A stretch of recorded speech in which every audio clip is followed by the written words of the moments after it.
Hi, everyone, and welcome to another episode of Courageous Conversations about our schools. For a couple of reasons, this is a very unique and special episode. For one, I'm co-hosting with my friend and colleague, Mary Thomas Valens from Braver Angels. I don't usually co-host, but I'm thrilled to be doing it with you. Mary, great to have you join me today. Thank you. What is also different about this conversation is that it's a follow-up from a live online event we held with Braver Angels a few weeks ago about California's ethnic studies course. I want to provide a little background so you will know why we are meeting today with our guests, Niclole Bernstein and Albert Camarillo. Niclole, welcome back. Thank you. Thank you for having me. And Albert, same to you. Thanks for joining us again. Like you can, delighted to be with you. Okay, we'll bring you right back in a moment after I provide a little context for our viewers and listeners. On September 4th, 2025, Mary and I conducted what's called a fishbowl with 8 people about California's ethnic studies course.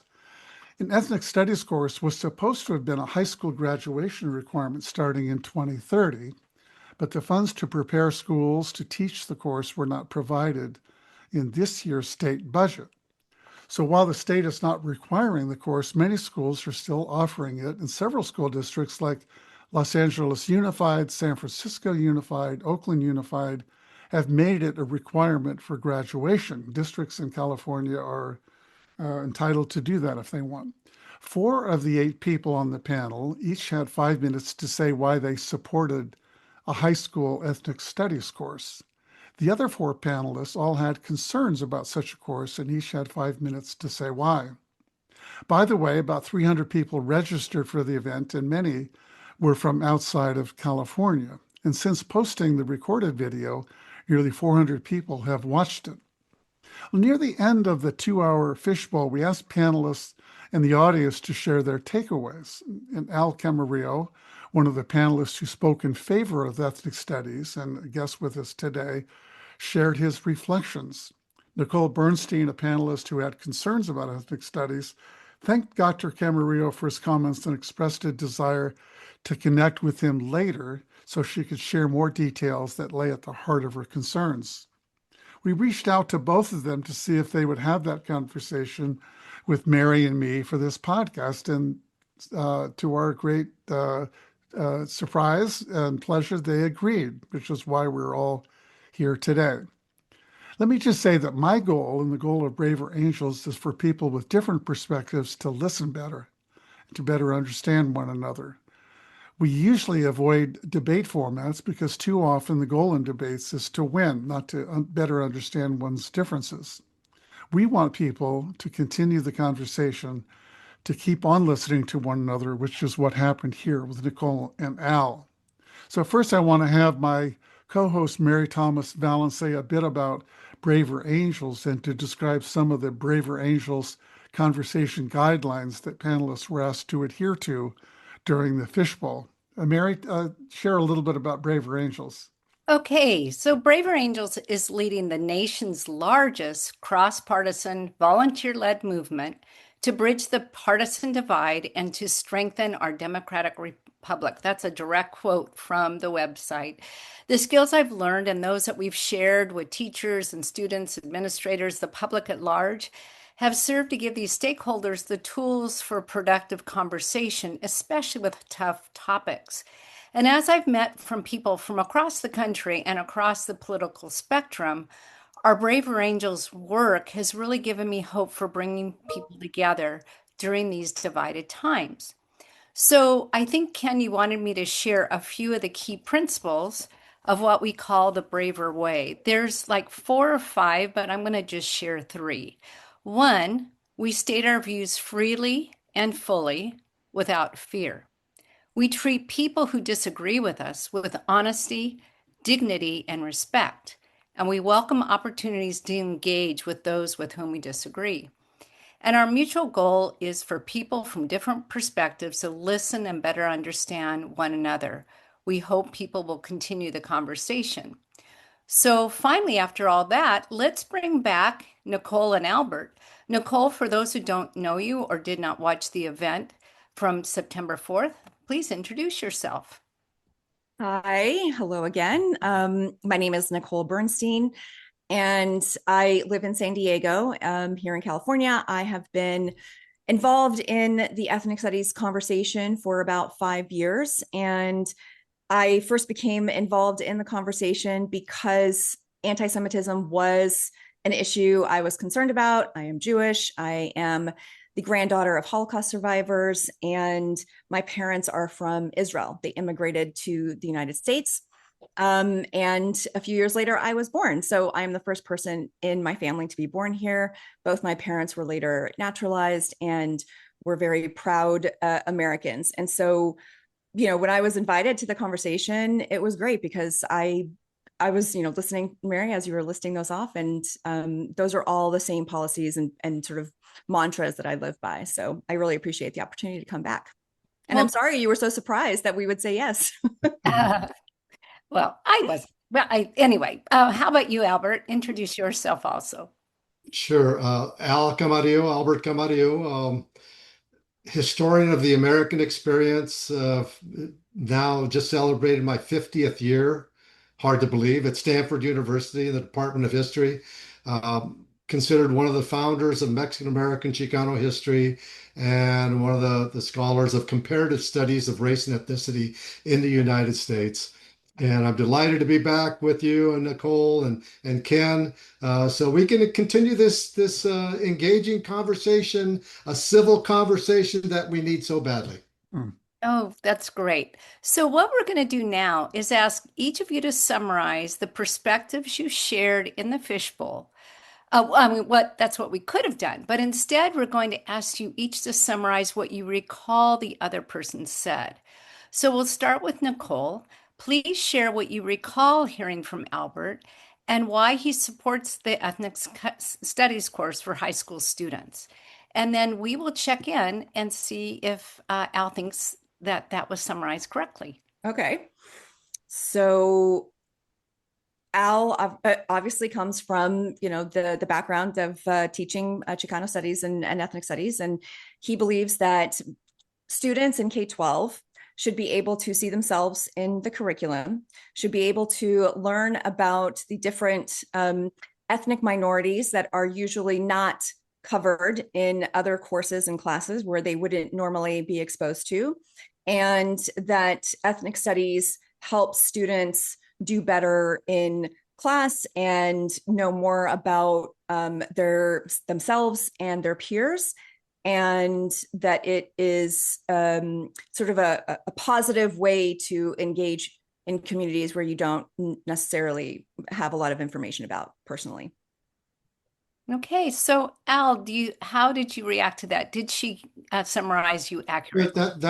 that's a good summary. I think the only other thing I would add, Nicole, is that towards the end of my comments, I made the statement that I think in our current day, in our contemporary society, particularly in California, as one of the most multiracial, multi-ethnic, multi-religious places on the face of the earth, ethnic studies can also play an important role in this incredibly diverse uh, group of students in our public schools, learning about one another and appreciating difference so that we can maybe in the future have a democratic, multiracial society that is efficient and functional rather than the opposite.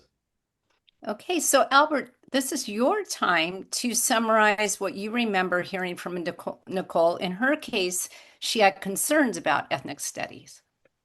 Well, I really appreciated the way, Nicole, the way that you started your statement, indicating that you understood the value, the basic value of ethnic studies and could appreciate it, but that appreciation turned to concern when you began to hear reports and investigate it further of anti-Semitism and other things that were discriminatory, certainly in the larger society, but in certain classrooms that were incorporating or having exposure to ethnic studies. And that's problematic. And she stated that, and I absolutely agreed with that statement. Okay, so Nicole, did he summarize your thoughts accurately, and what would you want to clarify?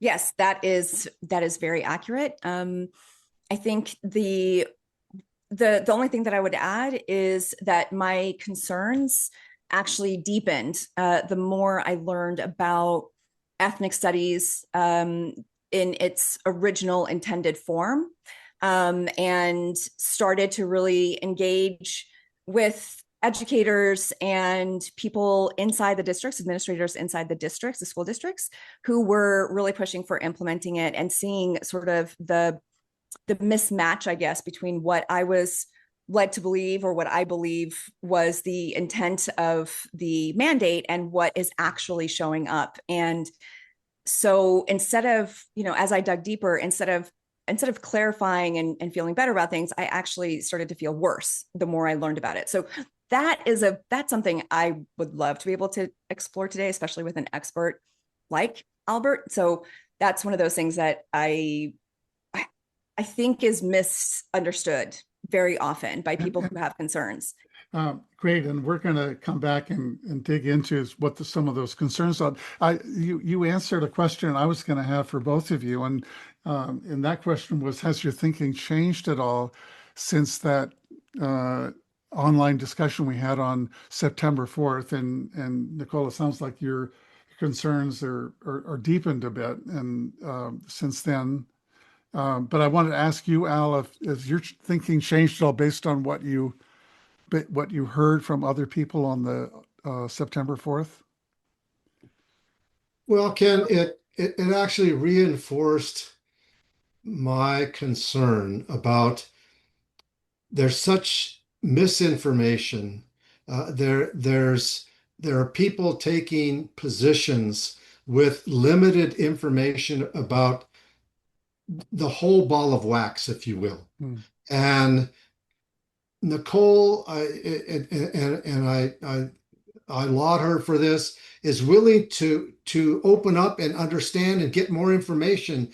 And I think that's the way that we have to handle policy concerns, because this is a policy concern, an educational policy concern, but we should do it with a full array of information. And then if we decide to differ in our opinions and our arguments, that's understood, but let's do it from the foundation of knowledge rather than stereotypes or preconceptions. And that's why I was eager to have this conversation with both you and Mary and Nicole, because I think this represents the way we can start sorting things out so that people have a better understanding about what this ethnic studies curriculum is about. So what I'd like to do now is I want to play for our listeners and for both of you a clip from that 9-4 exchange. And near the end of the 2-hour conversation with 8 people, I asked for people to share their takeaways from the discussion. And so what we're going to hear is your response, Al, to that question. And then right after that, Nicole, you come in and respond to what Al said. So we're going to listen to that now, and then we'll continue from there, because I think that'll open us up to have the more in-depth, detailed discussion that we're hoping for today. So let me play that. One takeaway: there is no room in any classroom for discrimination. And when it's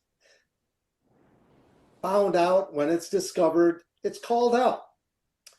But to generalize, to have broad stroke statements about a very diverse curriculum now being taught literally by hundreds of students, got to be very careful about the generalizations made. That broad stroke define something that is really a curriculum that is emerging. It's being taught by our teachers now. There'll be more in the future. And if you have an opportunity, and I would say this to everyone that's listening, if you have an opportunity to connect with a teacher who's teaching ethnic studies, reach out to them, because you need to see what's being actually taught the pedagogy, the nature of the curriculum, and the impact of students. And I'm seeing a lot of that now as I reach out to teachers at school districts, not only in the Bay Area, but now increasingly throughout California. And let that be the basis for you making determinations about this curriculum. And that is someone, yes, I support it, but is someone that is seeing the best of what teachers offer, and we've heard from some of them today. This is something our society critically needs right now, to be able to have students and future adult citizens of our state and our country to be able to interact. And if we can give them the kind of information that allows them to process things, to see people differently, but to understand and respect them, because that's critical, right? That's the foundation of ethnic studies in an important way from its origin to today. That's the takeaway for me. Can I just thank Albert for that comment? And I wish that you was like, that you were this standard, right? But I have to be honest with you.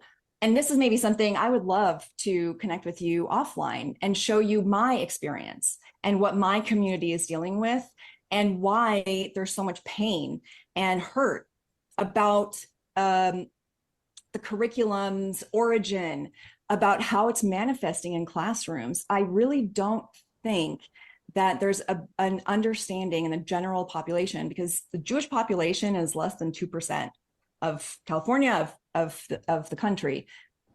We're a tiny little minority. I think the only marginalized group that is smaller than us in numbers is perhaps the indigenous Native Americans.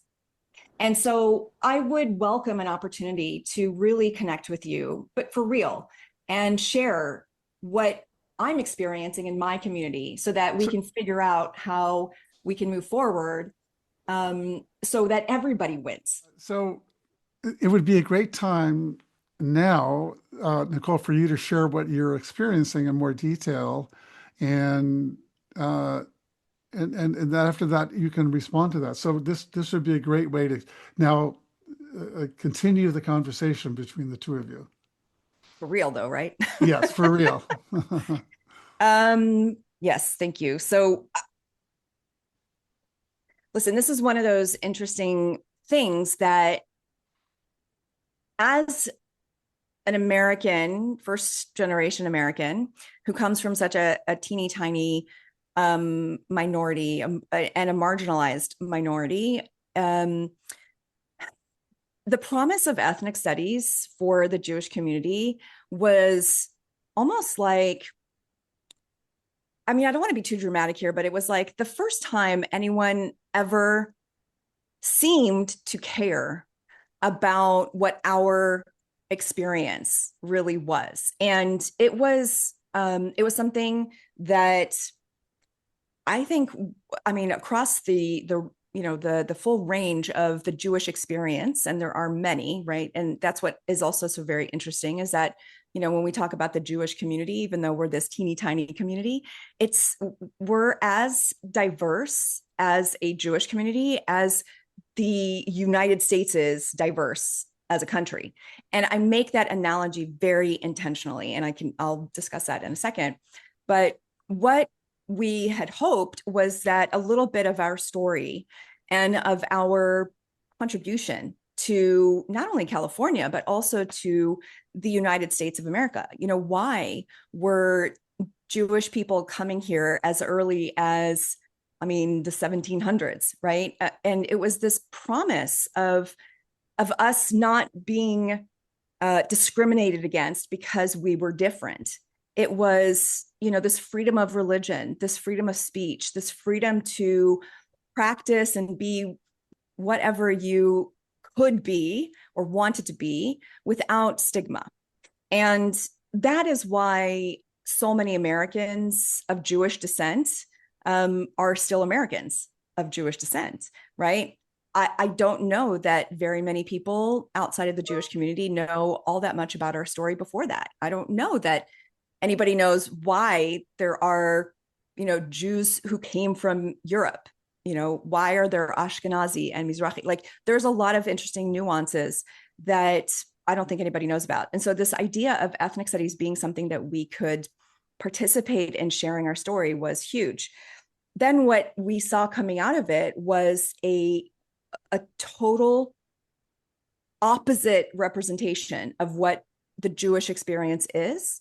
There were key parts of our Jewish identity, for example, Zionism, which were totally misrepresented and given a completely opposite definition of, and then taught as truth without any basis, no facts, no nothing. And it was very frustrating. And so we had this very, very high hope for ethnic studies being a vehicle for us to finally share a little bit about where we come from and who we are.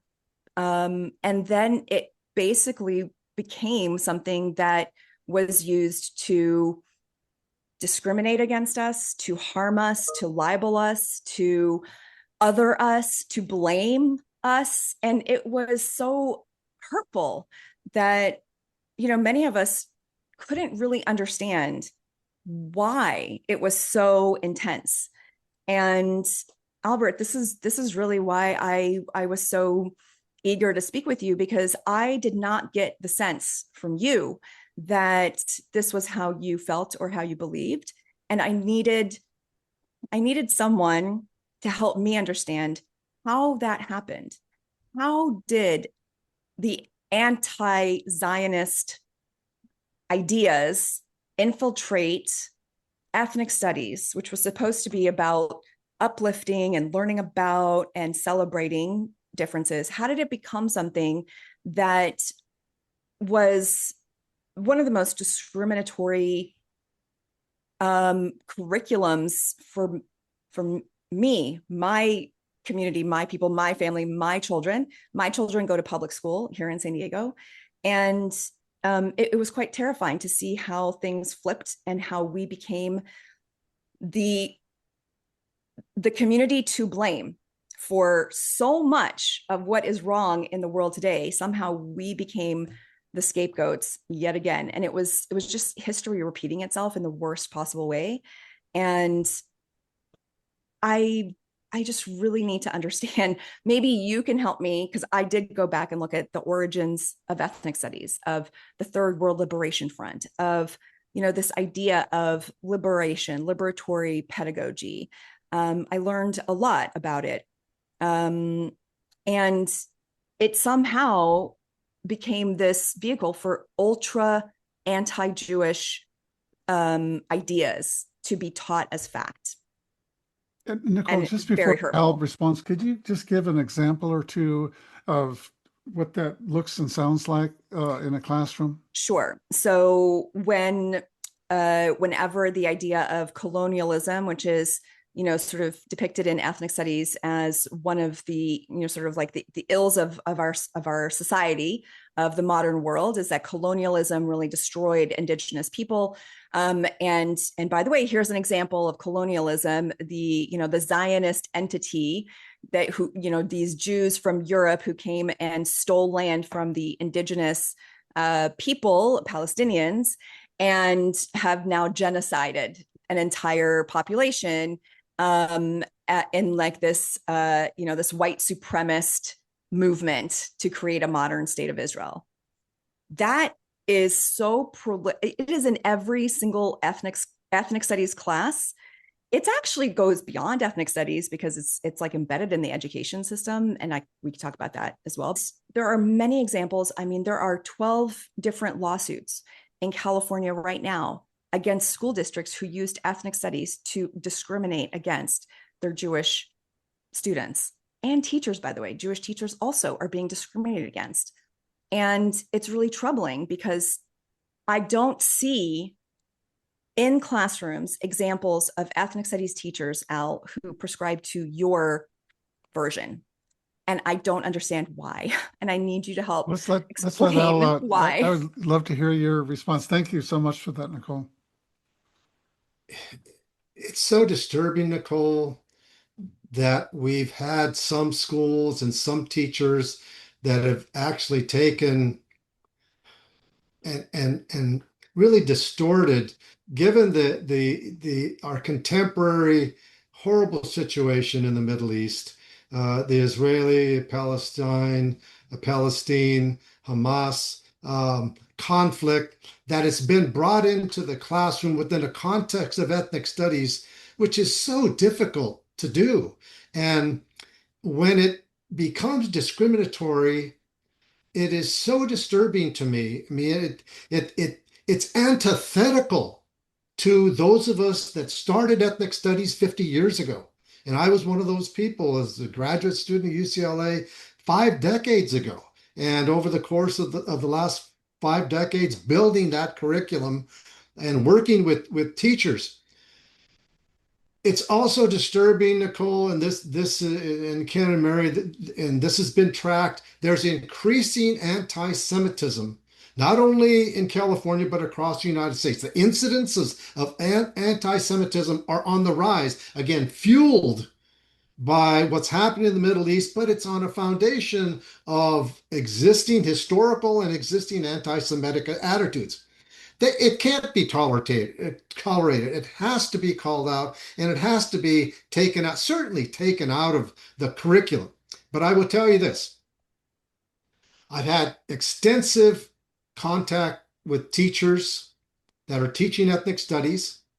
Uh, I think I mentioned it in the first program. I brought to Stanford this summer an ethnic studies workshop for Bay Area high school teachers, and there were 12 teachers representing 11 different schools across the Bay Area, and none of what they are teaching even gets close to, in fact, antithetical to what you've experienced, Nicole. Now, that's not to say the examples that you've identified, they're real. I've seen them. I've seen reference to them. I've read articles about them, and they are deeply troubling. And I understand absolutely why the Jewish community is saying this cannot be tolerated.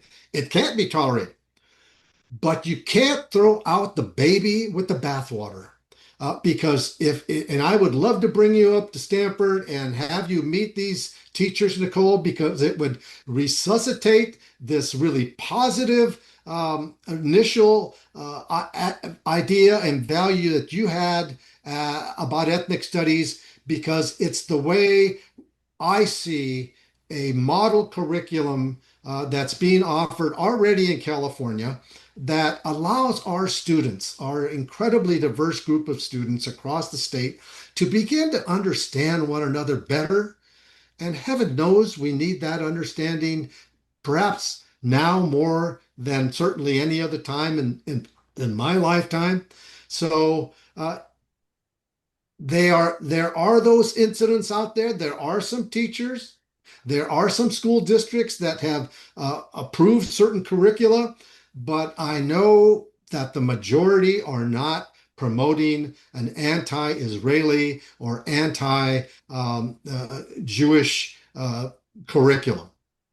So can I just to clarify one thing? The rise in anti-Semitism that we're seeing in this country and actually across the world, you said was because of what was going on in the Middle East.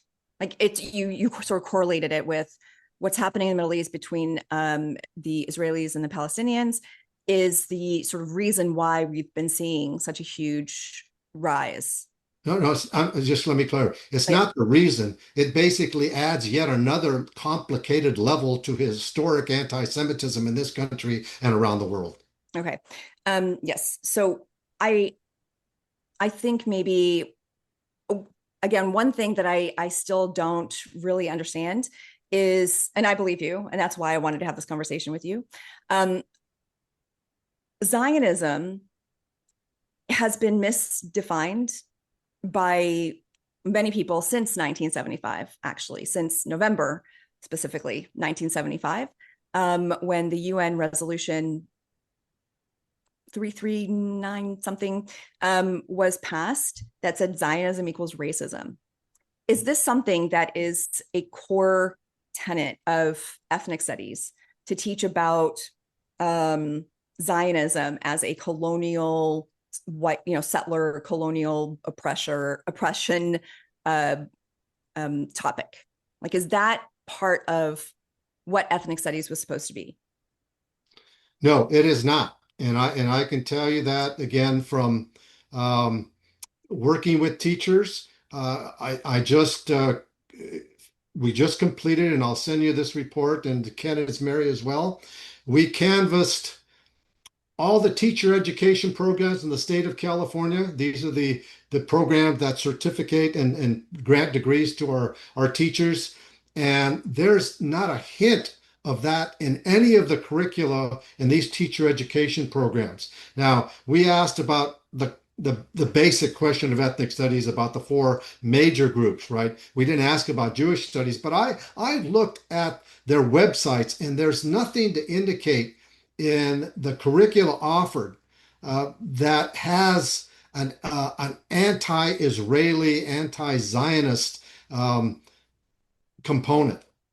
But it doesn't mean it's not going to seep in. If there are people that are politically tied to using that as an example, both contemporary and historical, there's nothing we can do about that, right? But it is problematic. It is problematic when you expand it and use it as a basis for talking about discrimination. But your point, I'll mention this too, though.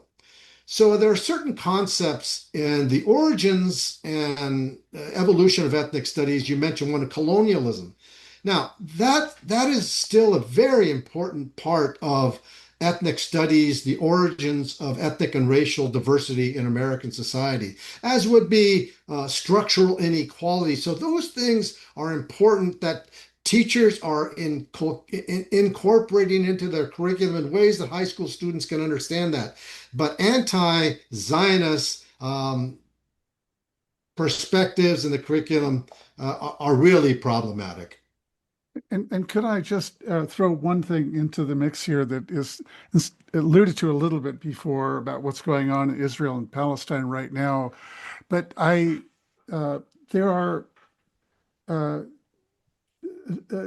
is a debate going on about among Jews and among Christians, among Muslims and among people around the world about whether the way that the Israeli government right now is responding to the horrific events of October 7th a couple of years ago, whether that is appropriate or not.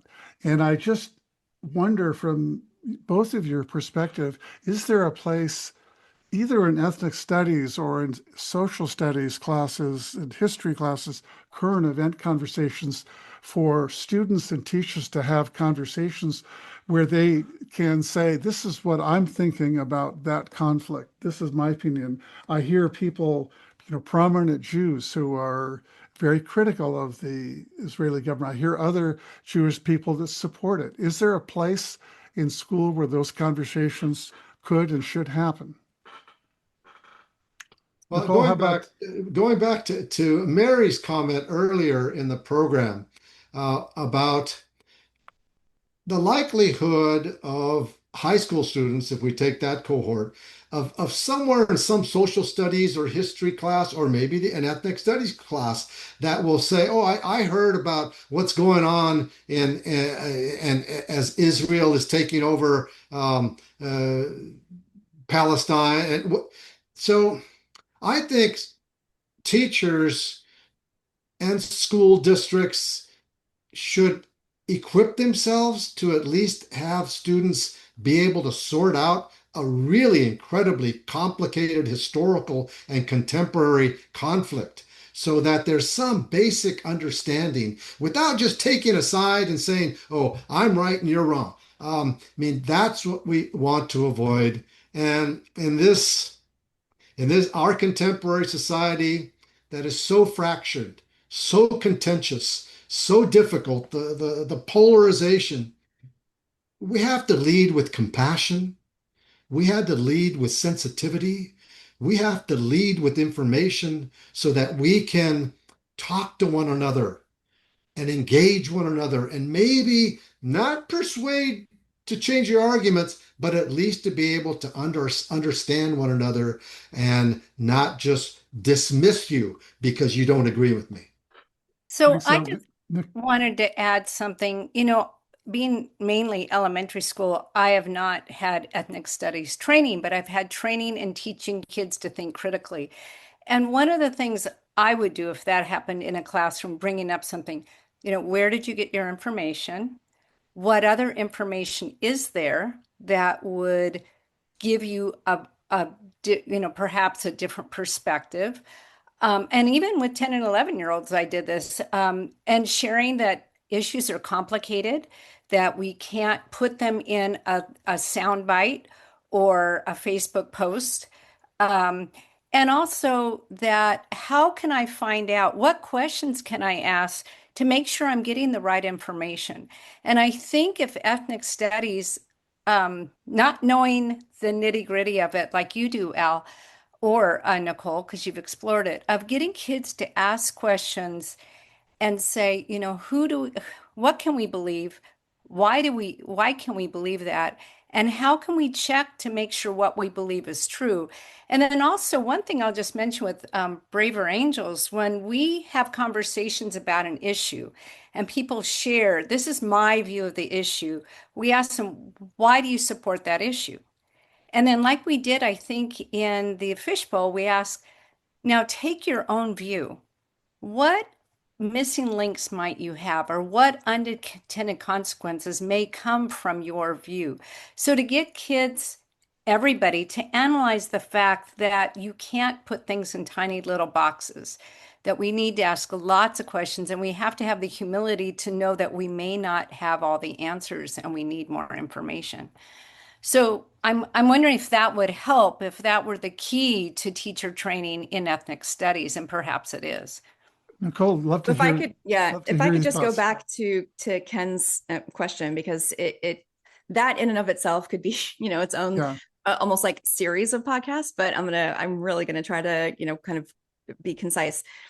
So yes, there are a lot of examples of how you can talk about Israel and what is going on there in a way that is not anti-Semitic. And I often joke that if you have ever met Israelis, you will know that literally the national pastime is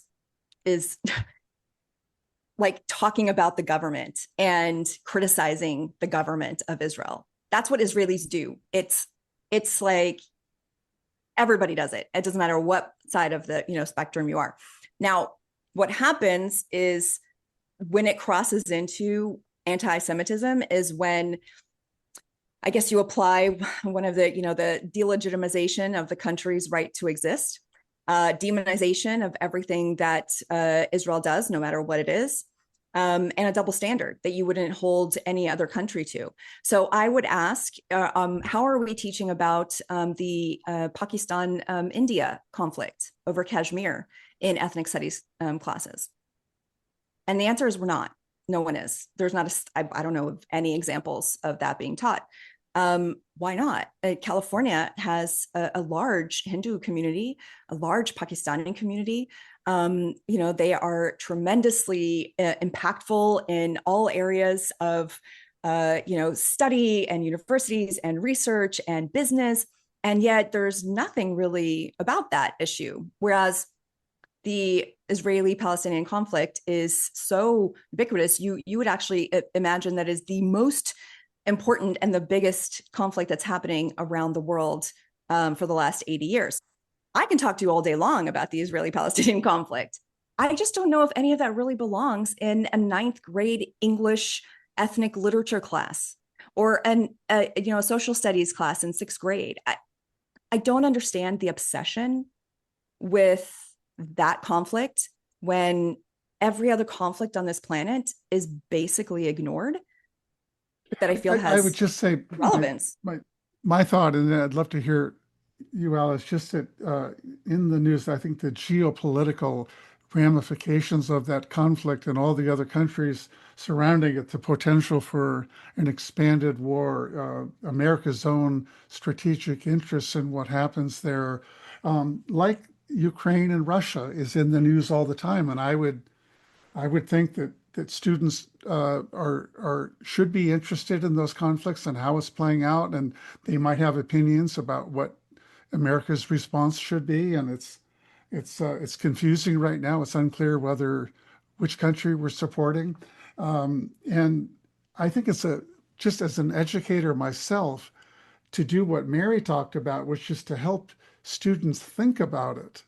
Not to tell them what to think, but how to think about it, where their information, as Al so critically pointed out, are we basing our opinions on valid information? What are the sources of it? Is a really important opportunity. And I would say an obligation of schools in the right place in the right time. I don't know if ethnic studies course is the right place, but we talk about, and I think all of us grew up and we had time to talk about current events. We discussed history. We took history classes that brought us up to present day and the conflicts. And the Israeli-Palestinian conflict is a really, really big conflict with really important implications for the future of our country and the rest of the world. So with that, I'd love to hear what you have to say about whether these kinds of conversations belong somewhere in the K-12 classroom, Al. We are putting such enormous pressure and creating such challenges for our teachers already. Um, I mean, I know well because all of my family members are in education. We call it the family business, and many of them are public school teachers or have been. So I know firsthand how difficult it is for teachers to get by, right? And then we have to be careful what we have as expectations, whether it be ethnic studies teachers or American history teachers or social studies teachers, what they can be prepared to teach, and how can we, and you mentioned this earlier, Ken, how do we prepare them to be able to handle questions, as Mary mentioned as well, when they come up in our classroom. So it's a tall order, it's a complicated thing, and we have to do more right now as we talk and in the future to equip our teachers with the best possible resources and ways to think about questions that are going to arise in their classrooms from their students, and as best we can for those ethnic studies teachers to realize these conversations might be brought up. Are you going to engage them, and if so, how? Mhm. And if it's an opportunity for our young people to learn something, then engage it. If it's something that you feel you're not ready to be able to engage with, don't touch it. So let's think about our teachers and the difficulty that they have in being able to bring that curriculum to our students. But So Al, that's actually exactly the point of why people like me don't feel that it's fair to put such a gigantic onus on K through 12 teachers. The amount of material that they have to be able to cover with content standards that already exist is so complicated. And then you added in the fallout from COVID and the learning loss, and that they had to then come up with new ways to try to help kids who had fallen behind. And now there's this mandate, or was, this idea of this mandate to add even more on top of that. Seemed to me so unfair, not just to the teachers, but by the way, also to the district administrators. There was no real support given by the state for this mandate. It was just sort of thrown at them. It was super vague. It's like no one really understood what they were supposed to do, how they were supposed to do it. Parents were freaking out. Like it was like the most gigantic mess. I still don't understand why it's so important to have ethnic studies in K through 12, right? Well, The 5-year-olds, right? yeah, this was a high school. yeah, High school. I want to clarify that. This is a high school single course. When I brought up my fifth grade classroom, it was, I can't control the questions students are going to bring to me. So, I actually had a student who came from Somali, and there's a lot of conflict there. She asked about it. What do I know about it? I said, I know very little. I wanted, though, to make her feel heard. So I think we need to be very clear. Ethnic studies is not embedded in K-12 education. But it is actually. Cultural awareness and sensitivity really needs to be a part of every teacher education. Now I'm sharing my opinion rather than facilitating, so I'll stop. But this isn't it. But that's an opinion that I mean, I don't want to speak for, everybody, but like, I actually really agree with that. The thing is that there are laws already in place. I mean, since 2011, we've had a law in California that requires all, books, in even in elementary school libraries to be inclusive and to share stories and to have their sort of, more cultural sensitivities, which, I mean, if you don't support that, I don't know what kind of part of society you're in. But reasonable people all want that. I understand that, Nicole, and I will add this last historical connection to today. 100 years ago, the composition of American society had been transformed as a result of immigration from Europe in particular, but from Asia and Latin America as well. And American educators came together after World War I, and mostly in the 1920s and 1930s, and said, we have to prepare all of these students, like you now and me, the products of immigrants, right? We have to prepare them to become good Americans. So we're going to create a curriculum that talks about American values and ideals and democracy and how to be a part of this nation. I would argue, and I agree with you about the essentials, the key things of reading comprehension and math comprehension. But in our current day and age, 100 years after those progressive leaders, educators, and legislators called for this change in American educational curriculum, I would say that message applies to us equally importantly today, because we need to be able to have our students understand the diversity of their student body, of their students in their schools, in their classrooms, their communities. If we're going to have a chance in this 21st century, this contentious 21st century, of having any possibility of building in the state of California, which is really a model right now, whether it's going to work or not, of equipping them so that they can begin to live together peacefully and respectfully. And for me, that cuts to the core of ethnic studies as being as important as math and reading. And that's my end state. I agree. But so that's why it's so hard for me to understand why we're not seeing that when it comes to my community. My community is actually more ostracized today than it was 50 years ago. So Nicole, let me ask you and Al, before you go, Al, just very briefly, one step you think we can take to go forward with respect to ethnic studies. Now, it may be, Nicole, that you say, well, let's just not do it at all. But is there a step that we could take going forward where, as you had said, where we all win, and it's a good thing for all Americans? And then I'll ask you the same question, Al, and then we'll bring it to a close. So yes, I do think there is a way forward. I think that being able to audit and ensure that the content standards and the materials that we have currently for social studies, for English, and for other subjects in K through 12, and I am talking about K through 12, really does reflect the beautiful diversity and the amazing contributions of all, not just white, what's it called, Eurocentric, right? California would not be what it is today without every single minority that's ever been through our borders here, contributing and making sure that our curriculum, starting from the very youngest age 5, is like really explaining and showing how we got here because of all of this beautiful diversity that has come and contributed and formed, sort of this fabric of the state and also of the country.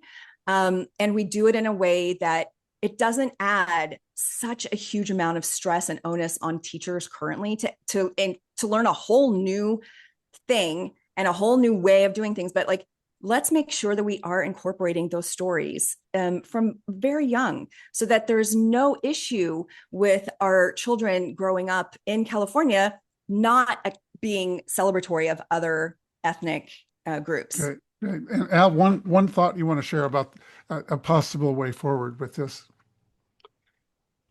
Keep an open mind, gather as much information as you can, and let's see if we can build a curriculum that in years ahead, when these conversations take place, we will not have people saying there's discrimination that's being taught in the classroom, but in fact, my children are learning, my grandchildren, I'm hoping that will be the case, all in California, some in San Diego, Nicole, because I have a son down there with three beautiful daughters, that they will be able to take the best of what is American studies, American government, American history, and ethnic studies, and be able to inculcate that in their being and get along with people in a way that past generations of Americans have not. Well, thank you for Al, so much for that, and Nicole. So I just, in closing, I want to, on behalf of my co-host, Mary Thomas Valens, I want to thank you for tuning in, all our listeners and viewers. Special thanks to you, Nicole, and you, Al, for having the courage to meet again with each other and with us, and to listen to one another and to keep this important conversation going. You can find this and all of our episodes of Courageous Conversations at schoolconversations.org and wherever you get your podcasts. It will also be on our YouTube channel. You will find the full link to the full video that we recorded back on September 4th as well, if you want to see the original conversation we had. So with that, I want to thank all of you, thank our listeners for tuning in. Bye, everyone.